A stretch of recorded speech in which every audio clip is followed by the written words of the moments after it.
So what we're going to be discussing today, excuse me, do you mind? Mhm.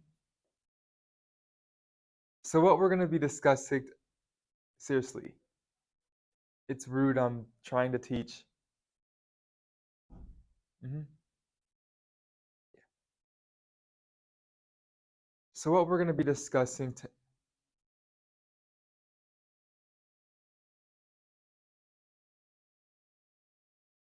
my mom's a teacher, and she'll tell you, when those troublemakers are absent, oh, it's such a perfect day. But the day after that scheduled ISS break, the day those classroom disruptors return, that pizza party we planned for the past 2 weeks, gone. All because Tommy decided to throw his pencil at one of his classmates. Or the time recess got canceled because Gianna would not stop talking to Anaya. Should we feel guilty for how much we enjoy class when these troublemakers are suspended? Class was so much more productive without them that we didn't even take into consideration that Tommy is always left to fend for himself at home, so aggression is the only way he knows how to look out for himself. Or Gianna, who's always left by herself, so class is the only chance she gets to talk to anyone. You know, these students are victims. We punish them because of that. Thousands upon thousands of children are neglected in their homes every day. As a result, many begin to act out in school in order to receive some type of attention, whether that be positive or negative.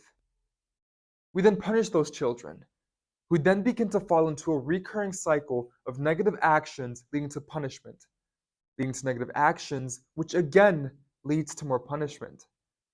In order to fully understand this cycle and how we can all learn to combat it, we must explore the core issue at hand: punishment versus rehabilitation.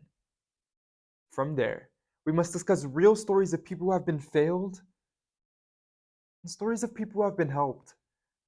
And then we tie it all together with how we can all work to solve this issue. What is punishment and rehabilitation? For one, according to the Oxford Dictionary, punishment is the infliction or imposition of a penalty as retribution for an offense, whereas rehabilitation is helping to restore someone or something back to good condition. According to Maryville University, people break rules and laws due to a combination of social, psychological, and biological factors. The social aspect is broken down into three subcategories: the strain, Chicago school, and subculture theories, which, in summary, say that a person's environment shapes them into who they are and their social stimuli. The psychological factor stated defines as a learned response throughout childhood. It is important to acknowledge that this does not absolve people of their wrongdoings. However, it is evident that outside factors do influence behavior. Thus, it is important to be cognizant of the fact that doubling down on people is truly counterproductive. And this, of course, is not just on the school level. In fact, it parallels an even bigger and more popular system: the prison system. According to the Marshall Project, recidivism is the recurrence of crime among people known to have committed crimes before. This sounds uncomfortably similar to the stories of children being reprimanded for repetitive misbehavior. However, why is it not a much larger issue when a child does it? Stand up, in line, face forward. Now walk. Stand up, in line, face forward, walk. Beyond Scared Straight is an A&E television network program that films real children who have been deemed as troublemakers and sends them to correctional facilities in order to scare them straight, hence the play on words. Uh, Granted, the show can be pretty entertaining. The adrenaline rush we all feel sitting at the edge of our seats waiting for these cops to get these despicable children right. It's funny. It's thrilling. It's cruel We, as viewers, find entertainment in these struggling children being exploited for a profitable gain. And this is not occurring places far away. It's here, and it's in our home. Season 3, Episode 14 took place 15 minutes from where I live, the Portsmouth City Jail. The episode followed a group of 7 to 8 teens from all throughout the Hampton Roads area. However, the episode primarily focused on a pair of siblings, Jamia and Jamel Jones. In Jamia's 10-second intro clip package, she expressed that her crimes were her bad attitude and anger issues. The last I checked, a bad attitude got me sent to stand in the corner for 10 minutes. Not a jail cell. Yet her crimes justified 3 grown officers, men at that, to grab different parts of her body, pulling her in 3 different directions, while yelling in her face about how much of a disgrace she is. Jamia was only 16, younger than the majority of the people in this room, yet her crimes justified 3 men twice her size to manhandle her as if she were some animal. Jamia's younger brother Jamel was 15 at the time of the filming of this episode. Jamia stated that their anger issues stemmed from their absent father and Jamel's from his history of being bullied. She stated that she was very close with her father. However, after he was sent to prison, she grew angry at him and responded to that by being angry at everyone and everything.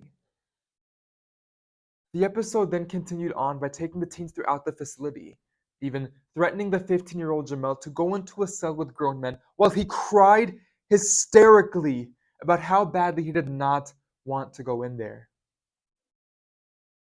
He was eventually forced into the cell. Jamia then spoke with an inmate who understood her struggles having an absent father and related to him. He told the siblings how their father still loves them and how he would not want them to go on the same path that he did. This conversation changed Jamia's life around. She even stated that this conversation single-handedly pushed her to better her life. Jamel, on the other hand, continued to get into altercations with other people, some of which included his siblings. As stated before, people are the products of the environments they grow up in. Of course, people still have the conscious decision to make the wrong choices in their lives, as is evident with Jamel's story. However, look at the ways the officers handled Jamel. They forced him into a cell against his will. Meanwhile, the inmate worked to find the core of Jamia's trauma, helped heal that trauma, which in turn put her life on a better path to success. These differences and efforts proved to be vital in helping these 2 siblings. So what can we do to help? There have been countless ways in which groups of people have done work to better help our youth and understand them. In fact, I, along with 2 other students at my school, were able to get a $2,000 grant which allowed for the implementation of training sessions for teachers at our school. The sessions taught teachers how to handle certain behaviors and de-escalate certain situations due to the improper training, causing punishment to be the first resort instead of rehabilitation. There are many other ways in which we can help support our youth, such as just letting those Tommies know that they're safe and it's okay. Regardless, any effort at all, no matter how big or small, could be life-changing for our youth. So let us all be more cognizant of how we respond to certain situations because we can never truly know what goes on behind the curtains. We always ask the bad boy, what you gonna do when they come for you? But instead, let's ask ourselves what we can do to come help him. Thank you.